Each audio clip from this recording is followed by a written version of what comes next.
Hi guys, welcome back to Steep Riderz. My name's James, I'm from Tizwaz Riding School at Bournemouth, though if you follow the channel you've probably seen a few videos with me because I'm always filming for Steep Riderz with Nathan and Emily.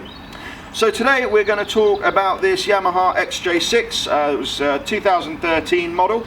It's an ex-school bike, hence the crash bars, hence all the dings and scuffs on it.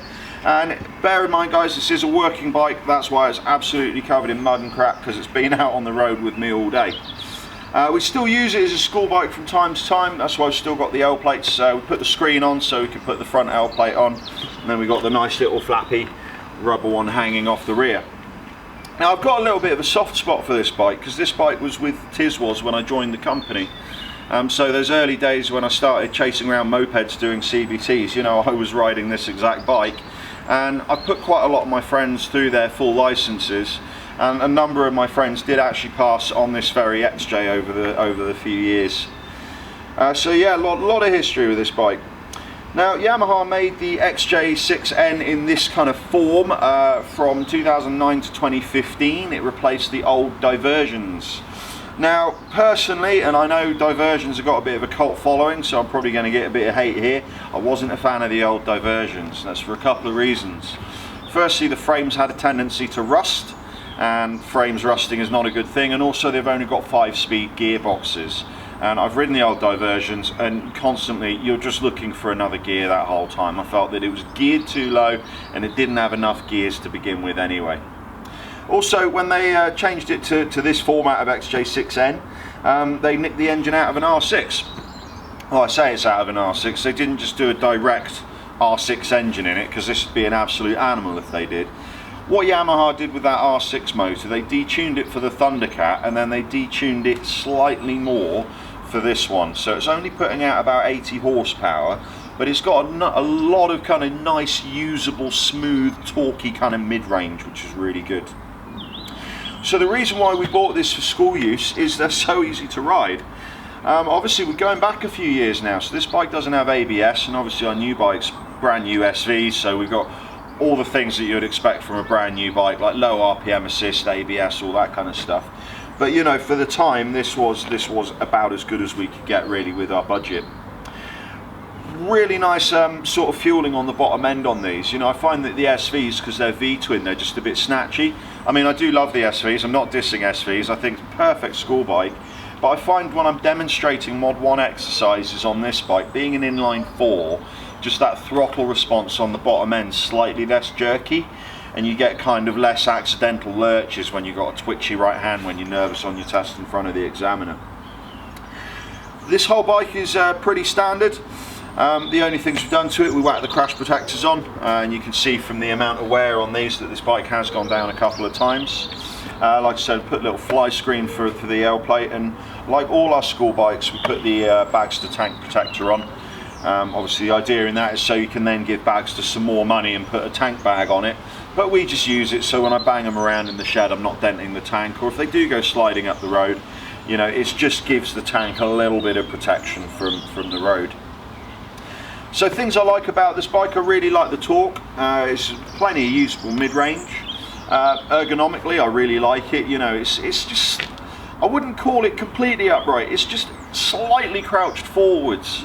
It's not, you know, it's not, the bars are a little bit different to the SV, they're just slightly swept back, and it's a slightly more sporty riding position than a lot of modern naked bikes. I really quite like that. It feels like almost like a Street Fighter type thing. Absolutely love the engine. Revs all the way up to 11,500 RPM, so you've got quite a nice screamy, whaley top end. And being a detuned R6 engine, you know, it's going to be reliable, bulletproof. It's going to go on forever and give you plenty of smiles in the mid-range at the same time. Fuel efficiency, I haven't really looked into it because a lot of it depends on how you're riding and how much you weigh, but it is a fairly frugal bike, and it has got a fuel gauge on it that, I mean, I've been using this bike at work for 6 years, so I know it pretty well, and that fuel gauge is pretty accurate as far as fuel gauges go. So you do know how much petrol you've got left in there. Obviously comparing it to modern bikes, you know, most modern bikes tell you how many miles you've got left before you need to fill up, which we don't have, but it's an older machine, isn't it?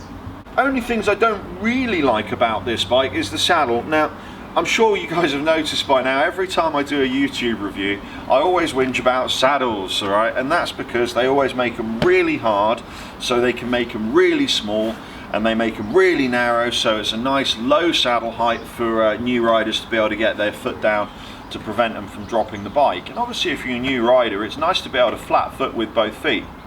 When you're 6'5" though, all that happens, it just hurts the arse a little bit. So if this was my bike, this would be the first thing to go. I'd take it to a boat upholstery place, get them to take everything off, put some new foam in there, build it up a little bit and just make it a little bit more padded. The seat's also a little bit on the narrow side as well. Again, it's just making it easier for you to get your leg on the floor. But I do find when I've got a long day on this bike, I do get a little bit saddle sore. The only thing that really gets me about the seat, more than, you know, the hardness or the width of it, is just how short the Riderz perch is. When I joined Tizwaz, I was a fair bit chunkier than what I am now. I was about 26 stone. And I found that because I was fatter back then, being so short, I'd be sat smack up against the tank, and as any gentleman that rides will tell you, that is a fairly uncomfortable riding position to be in, particularly for a long period of time. A lot of the time I was probably quite squeaky through the radio when I was talking to my learners. So not a fan of the saddle. Now the other thing that I'm not hugely keen on is the gearbox, but you know, it swings and roundabouts. So I remember the first time I used this bike when I was training, I was in a 40 zone, I was in 6th gear and I was looking for 7th. And in reality, you know, it should be able to do, you know, 40-50 mile an hour almost on tick over being a 600. But I think they've kind of geared this up to be like a sort of a commuter town bike. And you know, having the gear ratio so low and the gear range is so low, that works really well in town. You know, occasionally I've done roundabouts in like 4th, 5th, whatever, and where it's got such a low gearbox and so much usable torque, it does do absolutely fine. But I do find when I'm out in the twisties and this thing, or even if I'm doing a long dual carriageway or motorway slot, it does feel really revvy, really buzzy the whole time. But again, you know, if you're going touring, if you're doing long rides, this probably isn't the bike for you. It's more of a sort of a naked commuter bike. So really good if you're looking for a first big bike. You can find some absolute bargains on these. I've seen some of these go for about 1,500 quid, which is fairly cheap. I can see Nate behind the cameras looking really surprised, so I know that he wants one of these. But as a first bike, they're very easy to ride, they're very manoeuvrable, that torque is very usable. They're only about 80 horsepower, so it ain't going to tear your face off too badly. And they're fairly comfortable. I mean, obviously as a new rider you don't really have a frame of reference for what's good and what's not good, but I'd say for a first big bike this is a fairly decent shout. Aesthetically, I think Yamaha did a really good job on this. It's quite an old bike now if you think about it. They stopped making these in 2015, sorry. And you know, that is a while ago, and obviously they replaced it with the MT series. And I mean, the MT series, they look beautiful, they're absolutely bang up to date, but for a slightly older bike, you know, it's still got some nice lines on it, and I really like the blue wheels. I think that kind of sets it off quite nicely. When I clean it up, it sets it off quite nicely, but you know, it's a working bike, so it goes out all day, every day, and it gets absolutely covered in mud and rain and everything, which is why it's a bit dirty today. Reliability, so I can't ever recall this bike having any problems other than the usual. And what I mean by usual, chains, brakes, tyres, servicing, and stuff breaking off it when learners drop it. So you know, it is a pretty bulletproof little bike. The thing is with a lot of these commuter bikes, obviously nowadays they're usually parallel twins, but back in the day when your inline 4 commuters were kind of like the norm, you know, stuff like this and the old Honda CVs and things, what the manufacturers would do, they'd take their flagship sort of like mid-weight super sport and they'd take the engine out of that and then just detune the hell out of it and lop, you know, like 30 odd horsepower off the top end. So what you wind up with as a power plant is this very kind of smooth, reliable, tractable motor. And because it's so understressed in the application of a naked bike, because it's had all its top end cut off, it does tend to go on just for an ever and ever and ever. So it's pretty efficient because of that, and it's pretty damn reliable as well because of that. Again, you know, saying if you're looking for a decent first bike, look no further. I think these are absolutely brilliant. So for a while we actually had 2 of these XJs as a school. This one was always our full power one. And then what we did with our other one is we actually restricted it down for A2 use. And to be honest, for an A2 bike, this is fairly cool, isn't it?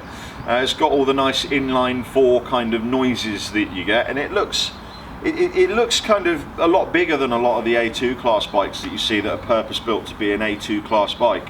So if you are 19 years old and you're looking for an A2 bike that isn't a 300 or a 500 and you want to restrict something down, then again this could be another really good option for you to go with. Something else I really like about the aesthetics of this bike is where they've stuck the exhaust under here. Absolutely massive catalytic converter on the bottom, which kind of spoils it a little bit. But if this was my bike, I'd take that off and put something a little bit louder and a little bit better looking on there. Reason why I like it so much being underneath the bike on a school bike is that way when the bike goes over, it's only hitting crash protectors rather than coming down on exhausts and snapping headers. And again, if you are a new rider, that is something that you could think about, you know, because a bike like this is going to stand up to drops a little bit better than something like our SVs would.